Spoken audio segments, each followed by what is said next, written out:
Kamatayan, isang salita na nakakabigla at kadalasang iniiwasan. Pero ang kamatayan, tulad ng kapanganakan, ay natural na bahagi ng buhay. Ito ang kabanata na dumarating pagkatapos ng ating kwento. Ang pag-unawa sa nangyayari kapag tayo ay namatay ay makakatulong upang mabawasan ang ating takot. Ipapaliwanag natin ang proseso ng pagkamatay ng ating katawan. Aalamin natin ang agham sa likod nito, sa paraang madaling maintindihan. Ang kamatayan ay misteryo, ngunit ang proseso ng pagkamatay ay hindi. Ang pagkamatay ay hindi parang pagpatay ng ilaw. Ito ay unti-unting proseso. Kapag malapit na ang kamatayan, ang ating mga organ na nagtrabaho ng walang kaguran sa buong buhay natin ay nagsisimulang humina.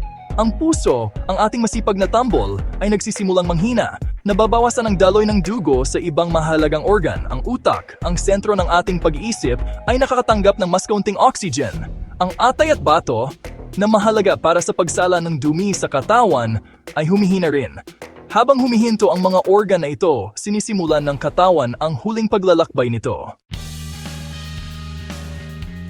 Sa mga huling linggo, araw o oras bago ang kamatayan, ang katawan ay kadalasang nagpapakita ng mga pahiwatig. Maaring mabawasan ang gana sa pagkain at pag-inom. Maaring mas madalas at mas matagal ang pagtulog. Maaring maging mahirap ang pakikipag-usap. Maaring mawala ng interes sa paligid. Habang naghahanda ang katawan para sa huling yugto, maaring mabawasan ang kontrol sa mga galaw ng katawan. Ang mga palatandaang ito ay natural na bahagi ng proseso ng pagkamatay. Seksyon 4. Ang katahimikan pagkatapos. Ang sandali ng kamatayan ay minarkahan ng isang malalim na katahimikan. Ito ay isang sandali ng pagninilay-nilay kung saan ang lahat ng ingay at kaguluhan ng buhay ay biglang nawawala. Humihinto ang tibok ng puso, tumitigil ang paghinga. Ang mga tunog ng buhay ay naglalaho at ang katahimikan ay bumabalot sa paligid.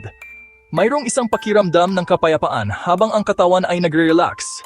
Hindi na lumalaban sa hindi maiwasan. Ang mukha ay nagiging kalmado na parang natutulog lamang. Ang pagre-relax na ito ay madalas na napagkakamalang senyales ng kaginhawaan ng mga mahal sa buhay. Ang mga mahal sa buhay ay nagtitipon, nag-aalay ng kanilang huling pamaalam. Kaagad pagkatapos ng kamatayan, ang katawan ay nagsisimulang lumamig. Ang init ng buhay ay unti-unting nawawala. Ang rigor mortis, ang paninigas ng mga kalamnan, ay nangyayari sa loob ng ilang oras. Ang mga kalamnan ay nagiging matigas at hindi na gumagalaw. Ito ay dahil ang katawan ay hindi na gumagawa ng mga kemikal na nagpapanatili sa mga kalamnan na malambot. Ang proseso ng kemikal ay humihinto at ang mga kalamnan ay nagiging matigas. Ang rigor mortis ay pansamantala lamang, tumatagal ng 1 o 2 araw, pagkatapos ay lumalambot muli ang katawan. Ang katawan ay bumabalik sa isang estado ng kapayapaan. Seksyon 5. Ang tanong tungkol sa sakit. Isa sa mga pinakamalaking takot tungkol sa kamatayan ay ang sakit.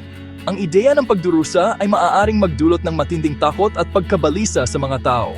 Masakit ba? Ang sagot ay depende sa maraming bagay, tulad ng sanhi ng kamatayan at ang pangangalagang medikal na natanggap.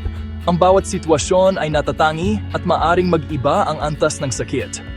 Ang palliative care na nakatuon sa pagbibigay ng ginhawa at pag-alis ng sakit ay may mahalagang papel sa pagtiyak ng isang mapayapang pagpanaw.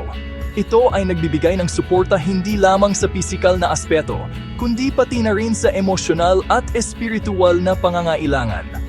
Ang mga gamot ay maaaring epektibong makontrol ang sakit na nagpapahintulot sa tao na magtuon sa kanilang emosyonal at espiritual na pangangailangan. Ang tamang medikasyon ay maaring magbigay ng malaking ginhawa. Mahalagang tandaan na ang pamamahala ng sakit ay isang pangunahing prioridad sa pangangalaga sa mga malapit ng mamatay. Ang tamang pag-aalaga ay maaaring magbigay ng dignidad at kapayapaan sa huling yugto ng buhay. Seksyon 6. Paghahanap ng kapayapaan sa pag-unawa.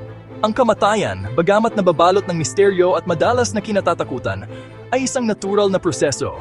Ito ay isang bahagi ng buhay na hindi natin maiwasan, ngunit maaari nating maunawaan. Ang pag-unawa sa mga pisikal na pagbabagong nangyayari pagkatapos ng kamatayan, ang paghina ng mga organ, ang pagtigil ng tibok ng puso, at ang paglamig ng katawan, ang mga pahiwatig ng paglisan, ang unti-unting pagkawala ng buhay, ang katahimikan na sumusunod, ay makakatulong sa atin na harapin ang kamatayan ng may mas kaunting takot at mas maraming pagtanggap. Ang pagninilay-nilay sa mga prosesong ito ay nagbibigay ng kalinawan at kapayapaan. Ang kaalamang ito ay makapagbibigay ng ginhawa sa mga nag-aalaga sa mga mahal sa buhay na malapit ng mamatay. Ang pag-unawa sa mga huling sandali ay nagbibigay ng lakas at tapang. Pinapayagan tayo nitong makita ang natural na pag-usad ng buhay. Ang bawat yugto ay may sariling kagandahan at kahulugan. Sa pamamagitan ng pagtanggap sa katotohanan ng kamatayan, maari natin itong lapitan ng may higit na pagmamahal, pag-unawa at paggalang, kapwa para sa ating sarili at para sa mga mahal natin sa buhay. Ang bawat sandali ay nagiging mas mahalaga at puno ng kahulugan. Ang kamatayan ay maaring isang wakas, ngunit ito rin ay isang natural na bahagi ng buhay. Sa pag-unawa at pagtanggap, natututo tayong pahalagahan ang bawat sandali.